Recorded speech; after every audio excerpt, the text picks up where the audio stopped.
बीच एक और बड़ी अपडेट आ गई है। ईरान का तुर्की पर एक बड़ा हमला है। आईआरजीसी ने तुर्की की तरफ से मिसाइल दाग दी है। वो तस्वीरें भी हम आपको दिखाने वाले हैं। आईआरजीसी ने तुर्की की तरफ से मिसाइल दागी है। ईरान का तुर्की पर बड़ा हमला। अब ईरान ने तुर्की पर भी हमला कर दिया है। आईआरजीसी ने तुर्की की तरफ मिसाइल दागी है। मतलब ईरान की जो फोर्स है आईआरजीसी, उसने तुर्की पर भी मिसाइल दाग दी है। एक के बाद एक कई देशों को निशाना बनाता जा रहा है ईरान। वो अपने मिसाइलों से जो भी देश उसकी जद में है, वहां पर यूएस बेस है, वहां पर ये हमला कर रहा है। वो बता रहा है कि मैं अमेरिका के सामने खड़ा हूं और डट कर जवाब दे रहा हूं। युद्ध का अंत चाहे जो हो, युद्ध चाहे जिसके पक्ष में जाए, लेकिन अभी ईरान लड़ रहा है।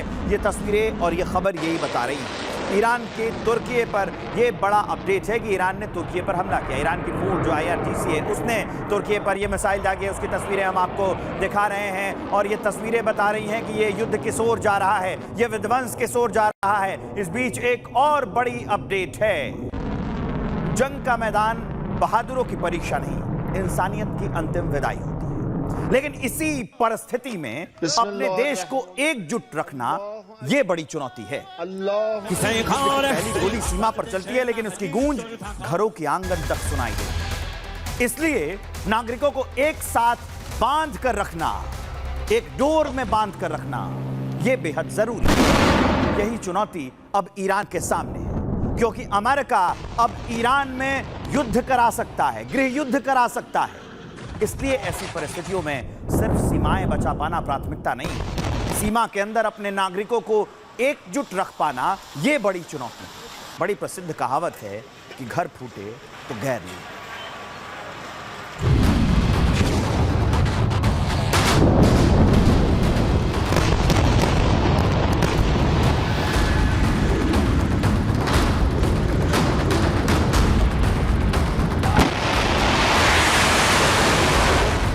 अमेरिका ने कभी सपने में भी नहीं सोचा था कि ईरान उसके बेस को खंडहर में तब्दील कर देगा।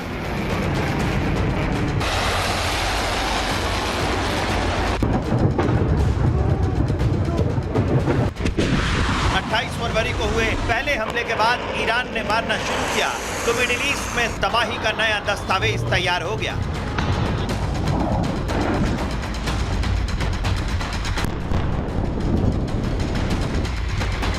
पांच दिन से ट्रंप तबाही को बस देख रहे थे, लेकिन रोक नहीं पा रहे थे।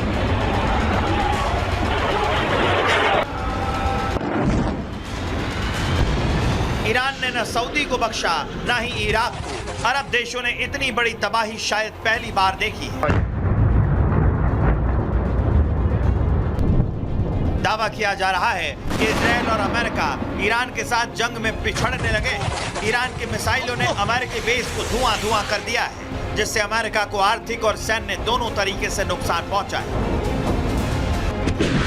इसलिए अब अमेरिका ने अपना प्लान बी एक्टिव कर दिया है और ये प्लान है ईरान के अंदर गृह युद्ध कराना। दावा है अमेरिकी खुफिया एजेंसी ईरान के अंदर विद्रोह भड़काने की तैयारी कर रही है। इसके लिए कुर्द बलों को हथियार देने की योजना पर काम शुरू हो गया है। खुद अमेरिकी राष्ट्रपति डोनाल्ड ट्रंप इस योजना की मॉनिटरिंग कर रहे हैं।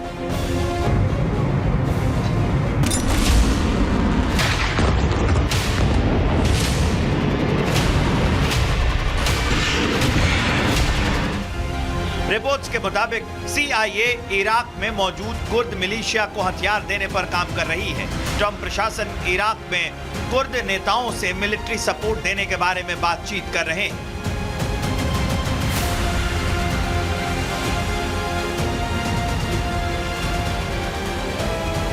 दावा है ईरानी कुर्द हथियारबंद समूहों के हजारों लड़ाके इराक ईरान बॉर्डर पर कुर्दिस्तान इलाके में काम कर रहे हैं। प्लान को लेकर राष्ट्रपति ट्रंप ने खुद democratic party of Irani Kurdistan के अध्यक्ष मुस्तफा हिजरी से बात की है।